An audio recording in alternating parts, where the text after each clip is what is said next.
A ruthless grab for power tears a city apart. A crime family splits in two as the young and the old fight to the death. The FBI is caught in the middle as they infiltrate the syndicate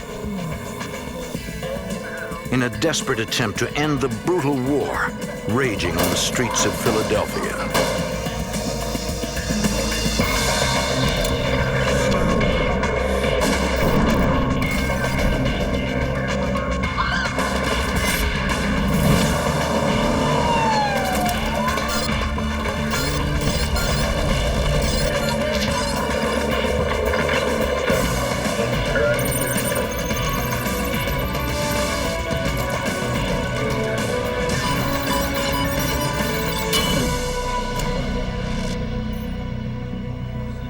In the early 1990s, Philadelphia became the scene of a bloody vendetta. The streets erupted in mob warfare. Authorities feared innocent people would be caught in the crossfire. I'm Jim Kallstrom, former head of the FBI's New York office. Agents launched a complex and risky surveillance operation. Their mission, to bring down a notorious crime family and to stop a brutal turf war before more people were killed.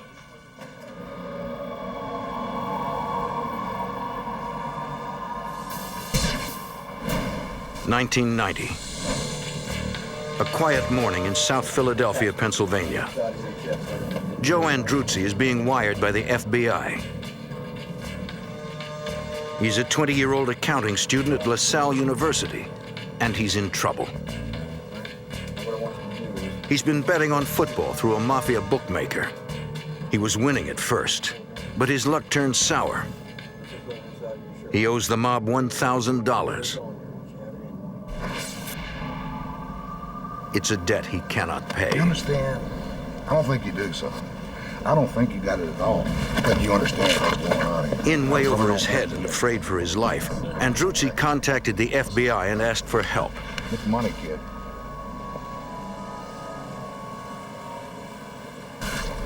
South Philly is a tough place. Not the kind of place where you want to cross the mob. La Cosa Nostra, the Italian syndicate of organized crime families, runs a profitable and bloody business there. Gambling, loan sharking, and extortion rackets.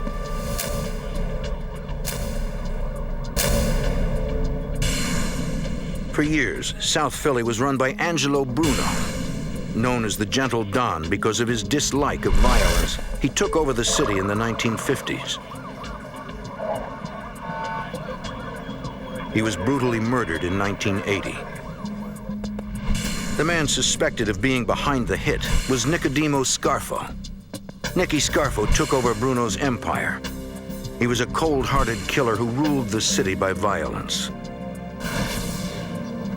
But now Nicky Scarfo is in jail. The FBI wants to find out who is running the Philadelphia mob while the boss is behind bars. Andruzzi's problem with the loan shark gives the FBI the perfect opportunity to collect new information on the organization.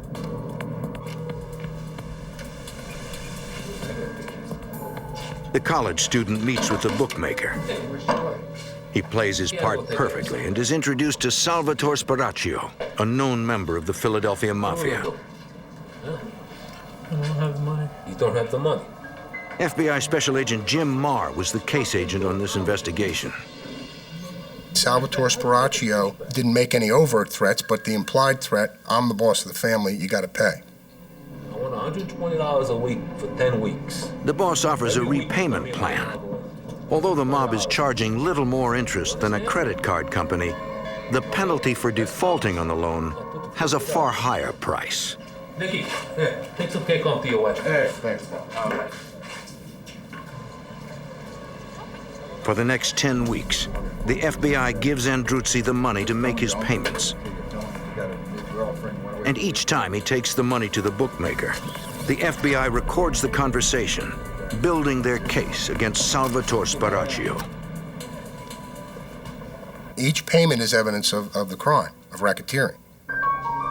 But the FBI is not interested in making low-level gambling arrests. How we doing, huh? they have a much bigger target. I'm sure it's all there. The ultimate goal is to destroy the Philadelphia Cosa Nostra family as a crime problem. Nicky, some cake?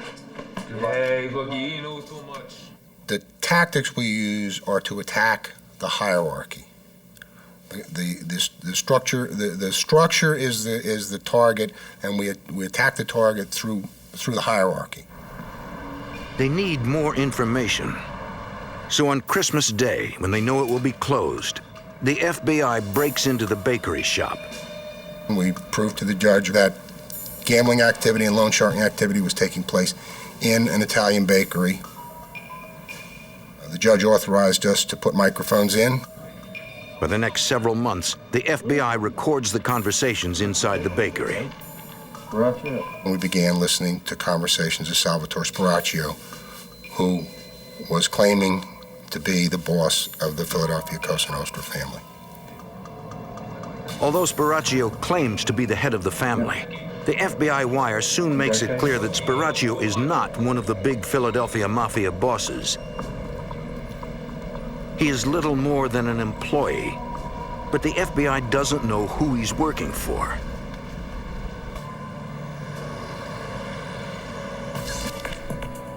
Thinking he can lead them to his boss, the FBI surveillance tracks Spiraccio to a law office in Camden, New Jersey.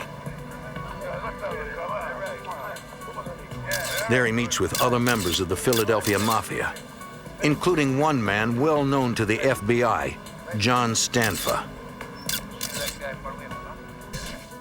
John Stanfa is a Sicilian immigrant and a made member of the Sicilian Mafia. He worked as a driver for the late Angelo Bruno, aka the Gentle Don, former head of the Philadelphia family. Stanfa was implicated in the murder of the former Mafia boss in 1981 and was apprehended in Maryland. He was convicted of perjury in his testimony before a grand jury that was probing Bruno's death. He went to jail for 8 years. When he was released, the Philadelphia Mafia put out a contract on his life for the killing of Bruno.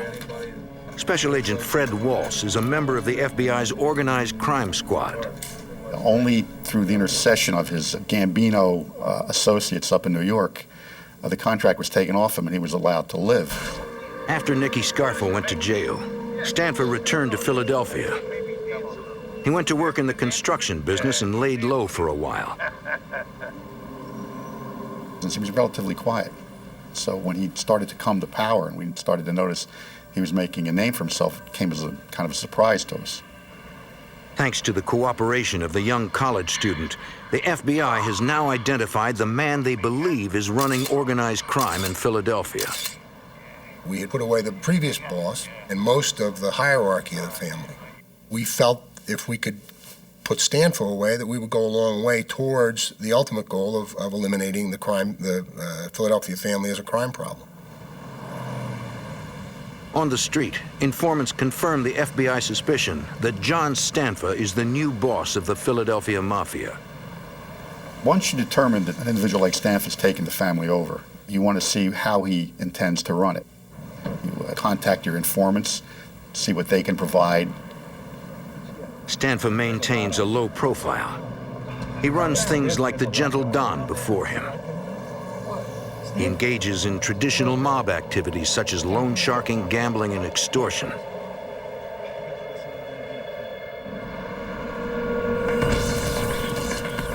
The FBI wants to find out where he is conducting business. According to FBI informants, high-level secret mafia meetings are being held in the lawyer's conference room. Informants told us that that's where they were meeting, that they felt secure there. Since it was a lawyer's office, they felt secure there from FBI eavesdropping. We decided that it would be a very, very good place to put microphones. Agents prepare an affidavit to wire the premises. We recognized that intruding into a lawyer's office was extraordinary. The affidavit had to go down to the FBI headquarters. The director of the FBI personally signed off on it. A federal judge gives the FBI the green light. Agents install a hidden video camera outside the law office so they can monitor anyone who enters or leaves the building. How about now? A special FBI entry unit will install a hidden microphone inside the law offices.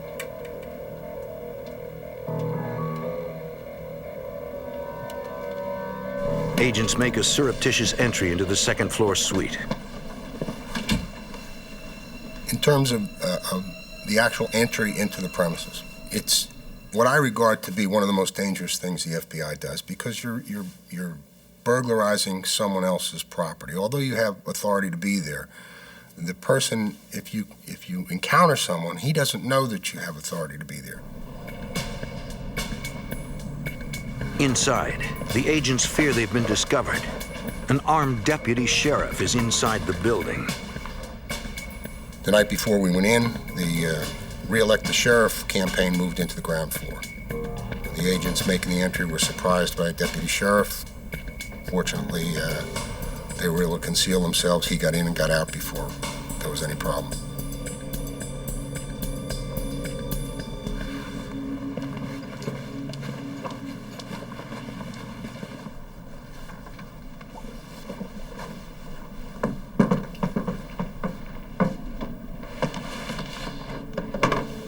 The technicians install a microphone in the conference room. The surveillance agents will first try to identify each suspect and determine their roles in the organization. There's 18 FBI agents who do nothing but physical and photographic and video surveillances. Most of their work they did for the organized crime squad. So we've got a lot of manpower out there, and we've got people who know how La Cosa Nostra works. And we can a lot of times figure out a hierarchy just by watching the way that they behave towards one another. That, coupled with information coming from informants, can tell us who the hierarchy is. Agents monitoring the conversations have to match the voice on the wire to the face in the video surveillance. John Stanfa was very easy. He had a very heavy Italian accent, so it was very easy to figure out when he was speaking. But the agents have a problem. The conversations we intercepted in the office indicated to us that they were leaving the conference room and going somewhere. After going to all the trouble to plant the wire, the mob boss moves the meetings. The surveillance agents will have to find out where the meetings are now taking place. They will have to place another bug. They're gone. They're somewhere else.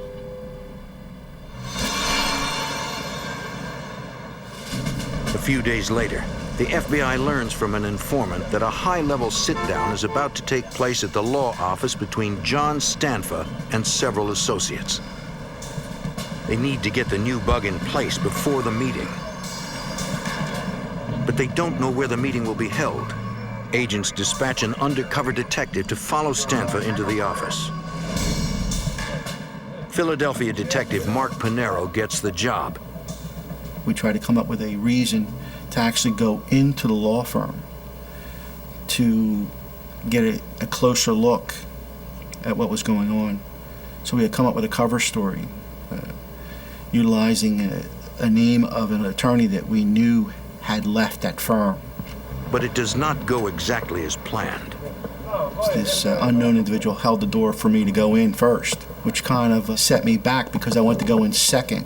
I wanted to see where they were going before I was attended to. But I was relieved when I walked in and the receptionist greeted John Stanfa, and John Stanfa told her, "Let him know I'm here." And the receptionist immediately keyed her intercom and let the lead attorney of this law firm know that John was there and to send him in. So not only was I able to get her to identify John Stanfa, I was able to stand there and watch him go down to the actual office of this lead attorney at this law firm. That's good. That's real good. Okay, lock it on. Thanks. With this information, a federal court approves an affidavit for a second break-in at the office. Agents install hidden microphones in the attorney's office.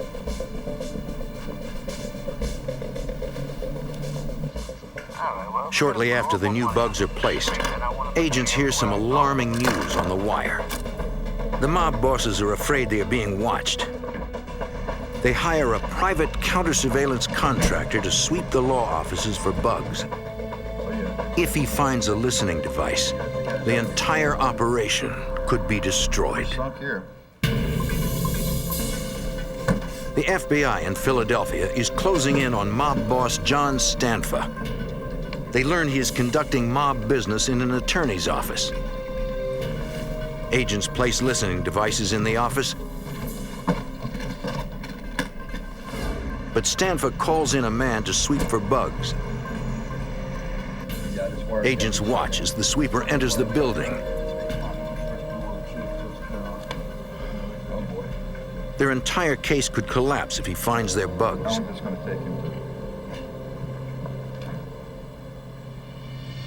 Here they come. What's going on here? But after a few tense minutes, the private contractor completes his sweep without finding anything. We'll be able to. It sort of brought a smile to everybody's face because they basically brought in an expert who didn't detect anything. So that would bring a sort of a feeling of ease on their part, and I guess our expectations were that they would be even more at ease to discuss further criminal activity. Now, with microphones in the conference room and the lawyer's private office, the information begins to come in. The FBI learns that John Stanfa is having problems with a group of young mobsters. Born and raised in South Philly, their allegiance is still with Nicky Scarfo and the mafia regime before Stanfa took over. They are known as the Young Turks. As far as they're concerned, Philadelphia is and always has been their turf. And the Young Turks deserve to be running the crime family, not newcomer John Stanfa. I always do the best job. Joey Merlino is the boss of the Young Turks. Michael Changini is the #2 man. Joey and Michael have known each other since grade school. FBI Special Agent Gary Langan is the co-case agent. They didn't like the fact that John Stanfa, who what they considered an outsider, would come in and take over the mob family. And so they were trying to organize their own little group, even though they were part of the overall picture. And they wanted to be in charge. Informants tell the FBI that the Young Turks are not taking orders from John Stanfa. He doesn't run the city. They bragged about who they were and who they were aligned with. Bragged about how they were going to take the city over. They were the legitimate successors to the previous mob members under Nicky Scarfo. They were going out and shaking down bookmakers, drug dealers, and even shaking down legitimate businesses, and weren't sharing the profits, kicking upstairs to Stanfa.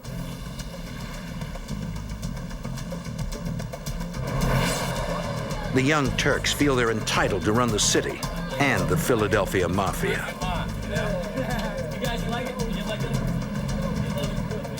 The aging John Stanfa, the old world Sicilian boss, resents the ostentatious lifestyle of the Young Turks. The Young Turks, if you will, were very, very flamboyant. They'd go into the clubs on Delaware Avenue, throw their weight around, push people around, trade on the fact that they were connected to the local Cosa Nostra family, and in general call attention to themselves, which is not a good thing. If you're running a Cosa Nostra family, you should be low-key. Wait. Hey, girls, get in the car. James, come on. Get out of here. Start it up. The Young Turk boss, Joey Merlino, has a different idea of how a Cosa Nostra boss should live the life. He was the kind of guy who felt that when he went into a restaurant, because of who he was, he shouldn't have to pay. This was easily adopted by his entourage, and they became a problem for everybody. There were fights, there were shootings, it's just not the way to run a Cosa Nostra family. Attracting all that attention to yourself, The police begin to know then where you are and who you are, and it's just not a good thing. John Stanfa was particularly angered by the Young Turks' involvement in the sale of illegal narcotics. That was the wave of the future, and it's an easy way to make money. Traditionally, the mob frowns upon having its members engage in drug dealing. Now, that's not to say that they don't do it. They get around that by having an associate or something deal drugs, and then they'll tax that individual and take a percentage of it. But Stanfa, you know, he thought drugs were a dirty business and it draws a lot of attention, again, to the family. And he didn't want to do that. And these guys were just defying him and doing it.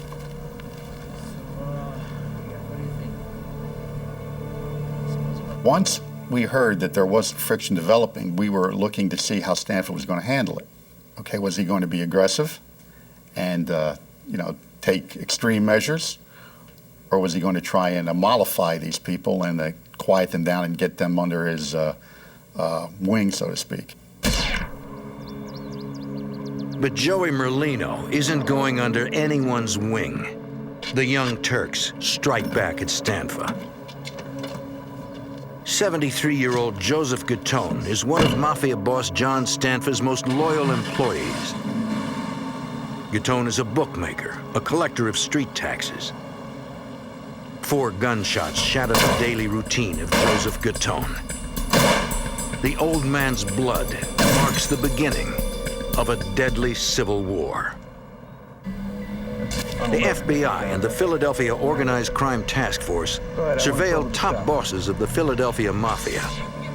Friction between feuding factions of the crime family increase, and a bloody civil war breaks out. Philadelphia police officers arrive at the scene of the shooting. The victim's keys are still in the ignition, and the engine is still running. 2 bullets penetrated the victim's neck. A 3rd bullet entered his temple. A 4th grazed the bridge of his nose and shattered the passenger side window. When Agent Marr arrives on the scene, police have already checked the registration of the car, but they don't yet know who the victim is.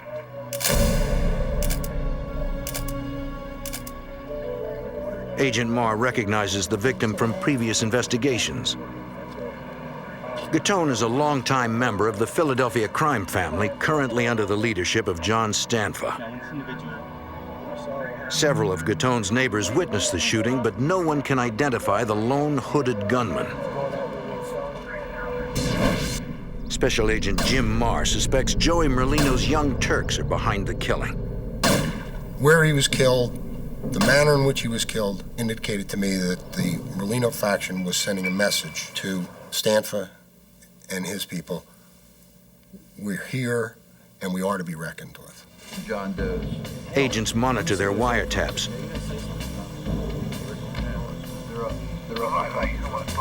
But no one is talking about the murder. Special Agent Fred Walls. Initially, at the time that this bookmaker was murdered, we weren't sure who was involved. There was nothing definitive on the wire after the bookmaker had been murdered. There was a reference to the fact, but nothing that would indicate to us that Stanfa had a belief someone had done it or someone hadn't done it. Investigators are certain the murder is mob-related, but they have no proof. When they speak to Stanfa himself, he claims to know nothing. But Stanfa strikes back.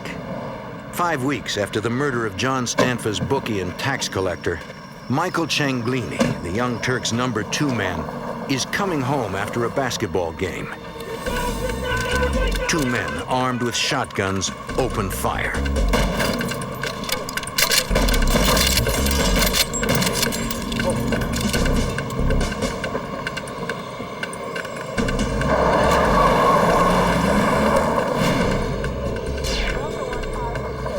Somehow, Changini, his wife and 2 children, were uninjured in the attack.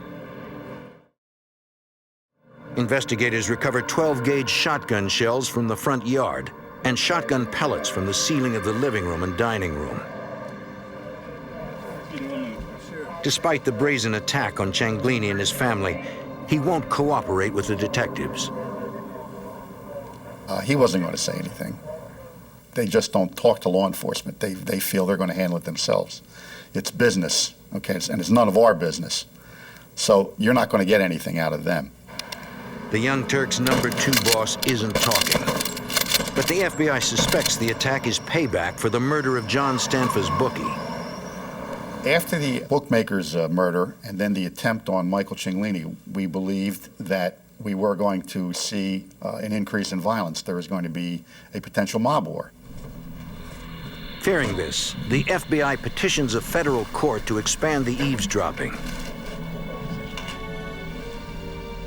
In the spring of 1992, they get the court order they need. Agents place bugs in 7 new locations, including lawyers' private offices, the law library, the television room, and the lunchroom. The new wires immediately start paying off. How we doing, huh? Early in May of 1992, FBI cameras catch Stanfa arriving at the law office with his consigliere and Joseph Changini, brother of the Young Turks' second-in-command. Inside, John Stanfa angrily announces that he knows the Young Turks are looking for him. They want him dead. But Stanfa doesn't want a war. He wants to make one last attempt at diplomacy. His first move is to make Joseph Changini his new underboss. I guess he thought, as a concession to them, he would be able to control them. There's a saying, keep your friends close, keep your enemies even closer. This was the way to keep an eye on them. We fully anticipated that we were going to see an increase in violence, but we were surprised by what did happen. Informants tell the FBI that Stanfa invites Joseph Changini's younger brother Michael and the Young Turk boss Joey Merlino to a secret meeting. Here, Joey and Michael become made members of La Cosa Nostra. You have to swear to place the family before anything else in your life. God, your own personal family, your mother, your father, your wife, your children. If the family calls you, you come before them. Now, as made members of La Cosa Nostra, the 2 Young Turks enjoy special privileges.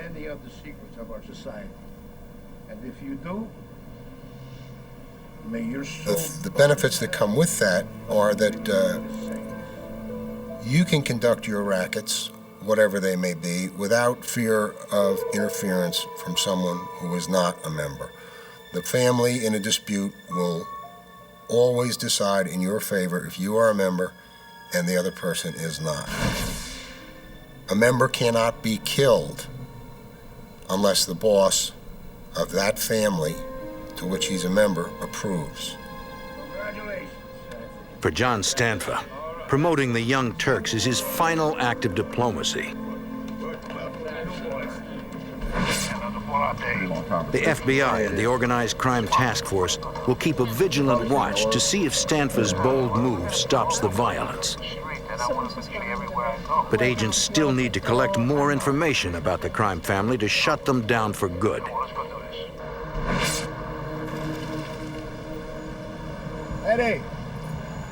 Through an informant, they learn the law office is not the only place where Stanfa and his associates are congregating.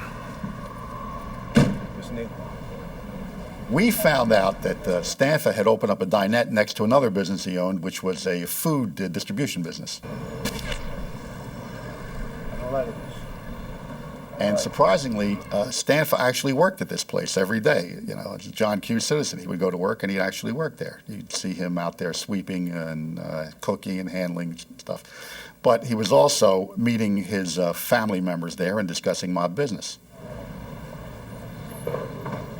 So the next step, logically, is to attempt to get a Title III bug installed in the dinette so that we can listen to the conversations he's having with these members and associates of the family. Once the microphone is installed inside the dinette, the FBI hears that an angry John Stanfa is still having problems with the Young Turks. He requests a final sit-down with Joey Merlino. Joey Merlino and Michael Changini pay a visit to Stanfa. So is there a problem? They're proud. Why, sure. Gamblers are complaining that the Young Turks are not honoring their bets. Can you be more like a Joe, your brother? Merlino assures the boss he'll fix the problem and make good on the debts. Pay the bill. And of course. The meeting ends amicably. Perhaps there can be peace within the family. Arrivederci. Arrivederci. Okay.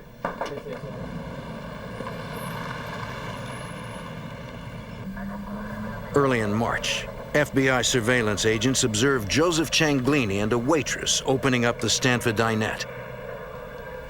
It's almost exactly 1 year after his brother Michael was nearly gunned down at his home. His activities were easy to document.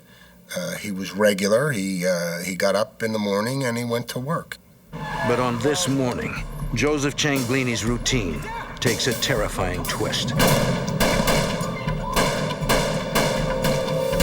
4 men pull up and open fire on Changini and the waitress, reigniting the bloody war between the old and the new mafia of South Philadelphia.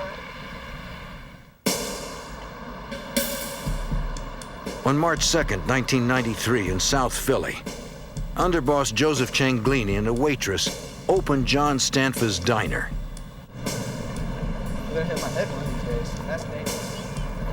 Shortly after 6:30 a.m., 4 gunmen launch an attack. Changini is gunned down. The surveillance agent alerts FBI HQ and calls 911 for an ambulance. The FBI agent on surveillance arrives on the scene. Joseph Changini has been shot repeatedly in the head, neck, and chest. The waitress is unharmed. Changini has somehow managed to survive the deadly attack. Though severely wounded, he can talk. You couldn't get a statement out of him, and even if he knew who did it, he wasn't going to implicate anybody. He was part of the mob, the omerta, the code of silence, and they would take care of this on their own. They had to know who they were. He saw them. We suspected that it was a group from the Young Turks, but he basically told us he didn't know anything. Hoping to identify the shooters, FBI agents review the surveillance tapes. But in the early morning darkness, the images are too dark to identify anyone. The video was very grainy, very blurry. It was very hard to identify with any kind of particularity features where you would recognize who actually went in, but you could see 4 shapes going in. Then you go to the audio and you hear screaming, and you hear shots, and then you hear someone yelling, "Move, move," and then they exit the place and they drive away. Well, that's basically all we had. You couldn't say with any reasonable certainty who actually went in there and shot Joseph Changini. But agents are still surveilling the law office. In the listening post, wiretaps record a chilling conversation between Stanfa and a mob associate. John Stanfa suspects Michael Changini was behind the attempt to kill his own brother Joseph at the restaurant. Yeah, Michael and Joey were on the opposite sides of internal war within the Stanfa family. They were half-brothers, and it didn't make any difference. He thought his brother Joey was on the wrong side, and he's going to take him out. For John Stanfa, there is only one choice: eliminate Joey Merlino and the Young Turks. So he starts to recruit his own muscle to send them out and to start stalking these Young Turks and trying to kill Joey Merlino, Michael Changini, and the people associated with him. Undercover FBI agents deliver a warning to Merlino and Michael Changini. What's going on, fellas? When we're aware of the fact that violence is going to occur or may occur, and we think we know who the violence is going to occur against, we have an obligation to go out and warn them. John Stanfa is sending hit teams into the streets with orders to gun down Merlino and Changini. The Young Turks shrug off the FBI warning. Even though they know their lives are in danger, they refuse to cooperate.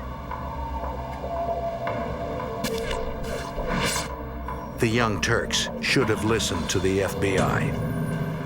A Stanfa hit team tracks them down and opens fire in broad daylight. Michael Changini is shot in the heart and dies on the street. Joey Merlino is wounded. It is clear to the FBI that John Stanfa means business.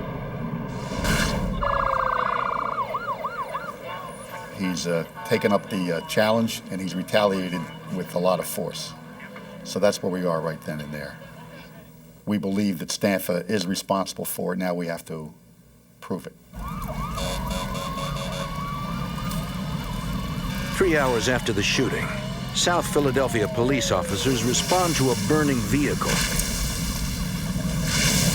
The car matches the description of one seen by witnesses at the shooting.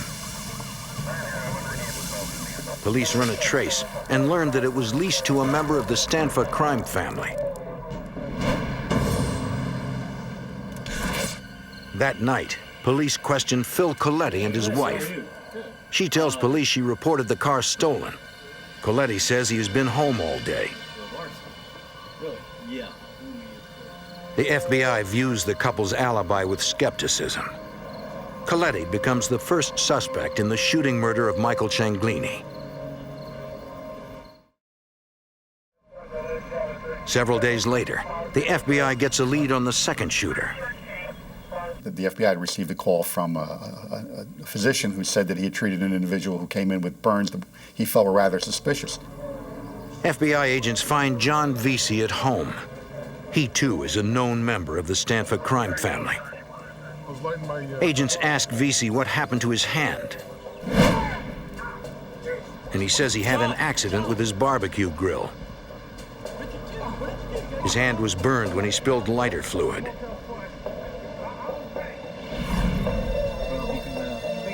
VZY insists the burn was an accident and says he knows nothing about the murder of Michael Changini and the shooting of Joey Merlino.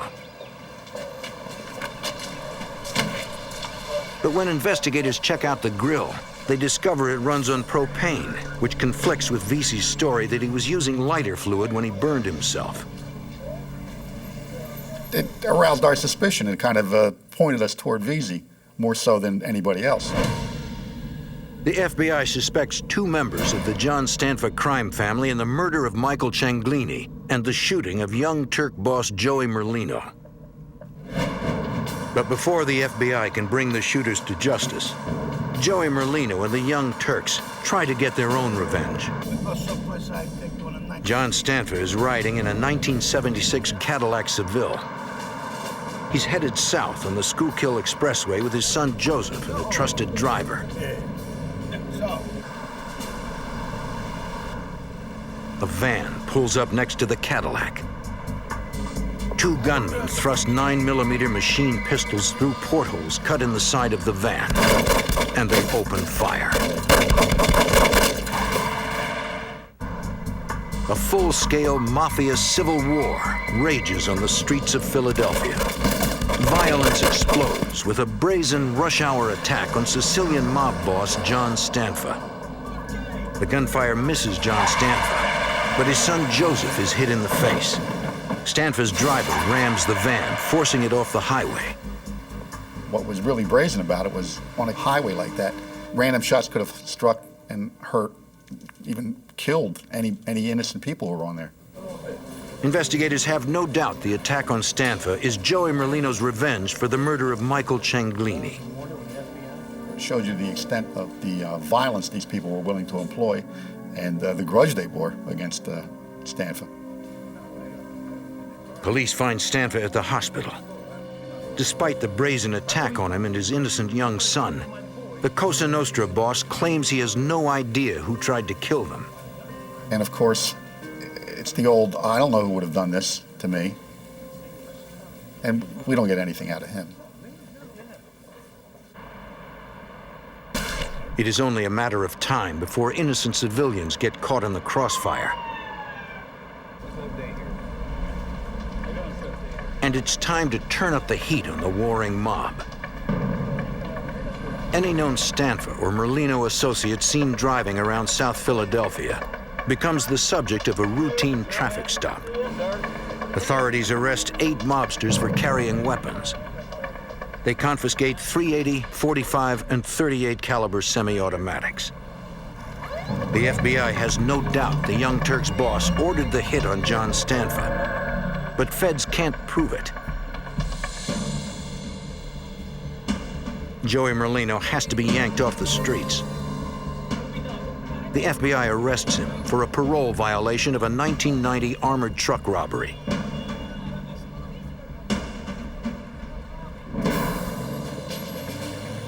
With Joey Merlino off the streets, it is now time for the FBI to focus its sights on John Stanfa's crew. The agents target murder suspect John VZY. The professional hitman is one of John Stanfa's soldiers. But tonight, thanks to a New Jersey firearms violation and the threat of a long jail sentence, VZY has agreed to wear a wire for the FBI. He was a very tough individual. And he did some construction work as a hired laborer for John Stanfa's brother-in-law, who was in construction. And he caught the eye of Stanfa, and Stanfa realized this kid was a tough kid, and he could, he intimidated people. Under Stanfa, VZY became a loan collector, an enforcer, and a killer. Okay. Now he claims he feels the weight of the murders he committed. All these things, plus the fact that his brother, who really cared for him, was convinced that John was going to go down and never see the light of day. His brother convinced him that he should cooperate. VZY was made into the family by John Stanfa. And now he wants to get out, alive. You couldn't measure the significance of it. It was like a coup for us that he came on board.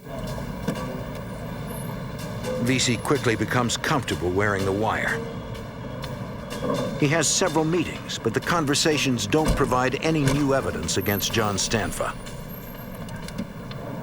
He's out for a little while. I think he met with 1 or 2 people, nothing great. He was a little down about the fact that he wasn't getting the conversations, he wanted to. He was really into it. We told him, look, don't worry about it. We got a lot of time. We'll do it again till we get it right. It's Friday night now. You've worked long and hard for us. Go home. Go home and relax. Don't go out. We'll hook up with you again. We'll do it again. Later that night, John VZY runs out of luck, and the FBI's organized crime task force is dealt a crippling blow.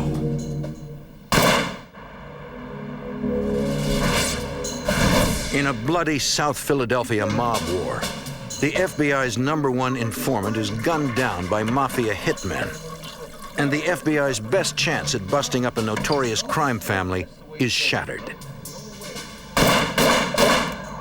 FBI Special Agent Fred Walls is devastated by the news that informant John VZY has been shot.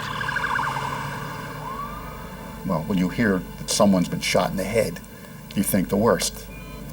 But against all odds, after 3 .22 caliber slugs slammed into his skull, John VZY is still alive. I'm shocked. This guy was shot in the head. He's given an interview.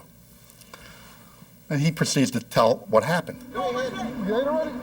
Earlier that night, after he removed the wire and the FBI agents went home, VZY ran into John Stanfa's underboss and one of his soldiers.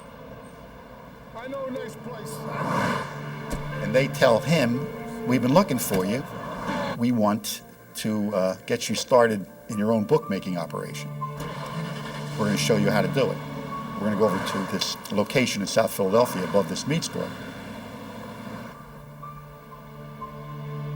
For VZY, it was just another late-night business meeting. He wasn't wearing the wire anymore, and he thought he had nothing to fear. He says he goes up to the room.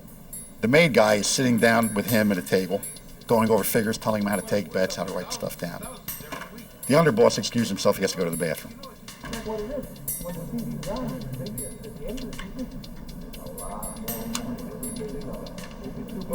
John VZY heard the sound of the flushing toilet and the door to the bathroom opening. And then he heard the gunshots. 3 .22 caliber slugs impacted John VZY's skull, but he didn't go down. VZY turns around, looks at the guy, and says, "What the frig you doing?" And of course, the shooter now, he's in shock. So he throws the gun down, and he pulls out a knife. Well, VZY takes the knife away from him and cuts him and basically incapacitates him and throws him on the ground. He turns to the other guy, the main guy, who's an older guy, and the guy looks at him and he says, John, he said, "This has all been a mistake. It's a misunderstanding. We're gentlemen here. We can settle this." And VZY says, "Get out of the way, or I'm going to take you down too." And against all odds, John VZY walks out of the room alive. And that just goes to show you how tough this kid was. I mean, he was tough.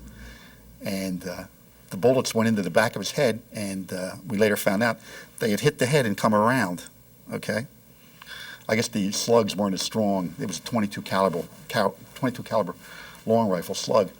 And he took 3 in the head and survived.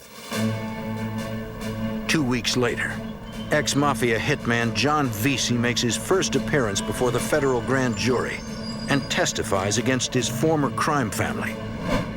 The information he provides is invaluable to the FBI. VZY names names and gives the FBI what they need to move against the Philadelphia mob. When the FBI increases the pressure, other mobsters make deals with the prosecutors and become informants for the FBI. And the dominoes begin to fall.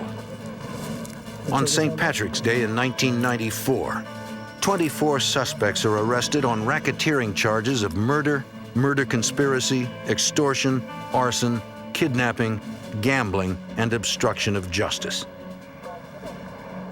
Among those arrested is Frank Martinez. He's found guilty of assault and the attempted murder of John VZY. Vincent Pagano is also arrested and found guilty of assault and the attempted murder of John VZY.